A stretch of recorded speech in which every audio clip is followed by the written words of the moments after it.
ఈ 7 రకాల విశ్వాసులు ప్రతి ఊర్లో ఉంటారు. 7 రకాల విశ్వాసులు ప్రతి దేశంలో ఉంటారు. 7 రకాల విశ్వాసులు ప్రతి డినామినేషన్లో, ప్రతి తరములో, ప్రతి యుగంలో ఉంటారు. ఏ ఊరికైనా వెళ్ళండి, ఏ సెంచురీ అయినా, ఏ శతాబ్దమైనా తీసుకోండి. కొంతమంది స్మరణ సంఘములాగా శ్రమ పడుతూ ఉంటారు. కొంతమంది సార్దీసు సంఘములాగా జీవిస్తున్నావన్న పేరు మాత్రమే ఉందిగా నువ్వు మృతుడవే అనిపించుకునేటట్టు ఉంటారు. కొంతమంది ఎఫెసు సంఘములాగా మొదటి ప్రేమను వదిలిన వాళ్ళు ఉంటారు.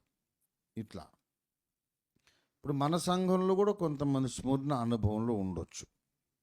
మన సంఘంలో కూడా కొంతమంది ఎఫెసు లాగా ఉండొచ్చు, సార్దీసు లాగా ఉండొచ్చు, లవోదికేలాగా ఉండొచ్చు. రూల్ అవుట్ చేయలేం. కాబట్టి ప్రతి ఊరిలోనూ, ప్రతి తరములోనూ, ప్రతి సంఘములోనూ ఈ 7 రకాల విశ్వాసులు ఉంటారు. దానికి ఇంకా పెద్ద యుగాలు అని, డిస్పెన్సేషన్స్ అనే విభజన అక్కర్లేదు అనేది మన అవగాహన. మరి ఇప్పుడు మనం ఏం చెయ్యాలా అంటే, ఈ 7 పత్రికలు బాగా చదువుకొని ఇందులో నా బ్రతుకును పోలి ఉన్న సంఘమేది, నా ఆధ్యాత్మిక జీవితం, నా ఆత్మీయ జీవితం ఈ సంఘాల్లో దేనిలాగా పోలి ఉన్నది అని మనం చూసుకోవాలి. నువ్వెవరివైనా సరే, బహుశా నీవు ఎఫెసు సంఘ లక్షణాలు కలిగి ఉండొచ్చు. లేకపోతే నీవు స్మరణ సంఘంలాగా ఉన్నావేమో తెలియదు. నీ శ్రమ, నీ దరిద్రత నీ నెరుగుదును, అయినా నీవు ధనవంతుడవే.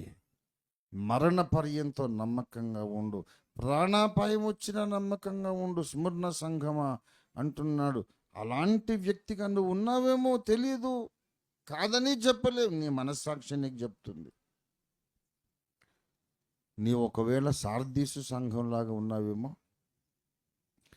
బ్రతుకుతున్నావన్న పేరు మాత్రమే నీకుండి నీవు చచ్చిన స్థితిలో ఉన్నావేమో, విశ్వాసి అనే పేరు మాత్రమే నీకుండి దేవునితో సహవాసం లేని వేషధారణ జీవితం జీవిస్తున్నావేమో.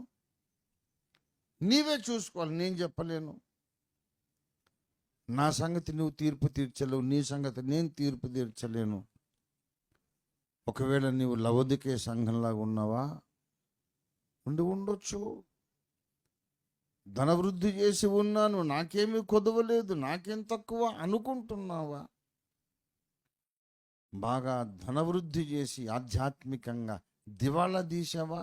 అసలు దేవునితో నీకు సహవాసం ఉందా? దేవునితో నువ్వు మాట్లాడుతున్నావా? దేవుడు నీతో మాట్లాడుతున్నాడా? ఎందుకైనా దేవునికి నువ్వు కాస్త పనికొచ్చేటట్టున్నావా? ఏమో, లేరు అని చెప్పడం లేదు, ఉన్నారని చెప్పడం లేదు. మనము చెప్పుల షాప్కి వెళ్తాం, రకరకాల సైజుల్లో చెప్పులు ఉంటాయి. ఏది కొనుక్కుంటావు నువ్వు?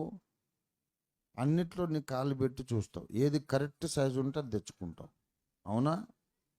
అలాగే 7 సంఘాలలో మనం మన బ్రతుకుని ఇమిడ్చి చూడాలి. నా బ్రతుకు కరెక్ట్ సైజ్ ఏది ఉన్నదో చూసుకొని, ఇది దేవుడు నాకు అనుగ్రహించిన గద్దింపని అనుకోవాలి. ఇంకొక ప్రాముఖ్య విషయం, ఈవేళ నీ బ్రతుకు ఎఫెసు లాగా ఉండొచ్చు, కానీ ఎప్పటికీ అక్కడే ఉంటావని చెప్పలేం.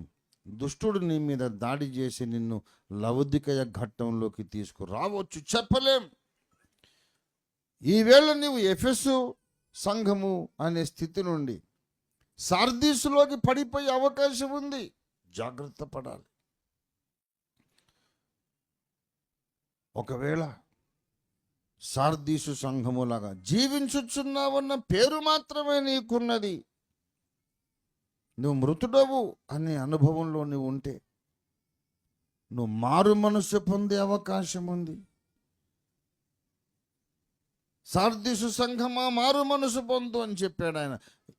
లవోదికయ సంఘమా మారు మనసు పొందన్నాడు. నువ్వు గుడ్డివాడు, దౌర్భాగ్యుడు అన్న ఆ సంఘానికి కూడా మారు మనసు పొందన్నాడు. There is a chance to repent. లవొదికయలాగా సర్వభ్రష్టం అయిపోయి నువ్వు ఉంటే కూడా నీకు మారు మనసు పొందే అవకాశం దేవుడు ఇస్తున్నాడు. దేవుని స్తోత్రం కలుగును గాక. It's possible for you to repent and come back to God. నీవు లవొదికయ అనుభవంలో ఉంటే కూడా నీవు కావాలనుకుంటే ఈవేళ నీవు మారు మనసు పొంది నీవు స్మరణ సంఘంలోకి వెళ్ళొచ్చు. మారు మనసు పొందుము అని దేవుడు చెప్పని సంఘాలు 2 ఉన్నాయి. స్మరణకు చెప్పలేదు, ఫిలదెల్ఫియాకు చెప్పలేదు. Maybe you can go to that level. Philadelphia సంఘం, నీకున్న శక్తి కొంచెమైనను నా నామమును ఎరుగననలేదు. నీ దగ్గర డబ్బులు లేవు, పలుకుబడి లేదు, అనుభవం లేదు, జ్ఞానము లేదు, పెద్ద చదువు లేదు, విద్యార్హతలు లేవు. Totally you think you are useless. You think that way. I'm good for nothing. నేను ఎందుకు పనికిరాను నువ్వు అనుకుంటున్నావు. అయినా సరే ఫిలదెల్ఫియా సంఘం తనకున్న శక్తి కొంచెమైనా సరే దేవుని కొరకు శూర కార్యాలు చేసి జయించింది. నీవు ఎదగొచ్చు. It is possible for you to change from one experience to other experience. నువ్వు ఉన్నతముగా ఉంటే నువ్వు పడిపోయే అవకాశం ఉంది. నువ్వు కింద ఉంటే మారు మనసు పొంది పైకి ఎక్కే అవకాశం ఉంది. దేవునికి స్తోత్రం కలుగును గాక. 7 సంఘములు అనగా 7 రకముల విశ్వాసులు. 7 సంఘములు అనగా 7 రకముల ఆధ్యాత్మిక అంతస్తులు. ఆత్మీయ జీవితంలో 7 లెవెల్స్ అన్నమాట. 7 మౌంటైన్ పీక్స్, 7 శిఖరాగ్రములు, 7 రకాల అనుభవాలు. అంతేకాదు విశ్వాసులలో 7 రకాల విశ్వాసులు. అంతేకాదు నీవు ఆత్మీయ జీవితంలో జాగ్రత్తగా ఉండకపోతే ఈ 7 ఎక్కడైనా నువ్వు పడిపోయే అవకాశం ఉంది. ఫిలదెల్ఫియా లాగా ఉండి ఎఫెసులోకి రావచ్చు, స్మరణ లాగా ఉండి లవొదికయలోకి వెళ్ళొచ్చు. నీకున్నటువంటి ఆత్మీయ అంతస్తు మారిపోయే అవకాశం ఉంది గనక జాగరూకుడవై ఉండమన్నాడు. దేవునికి స్తోత్రం కలుగును గాక.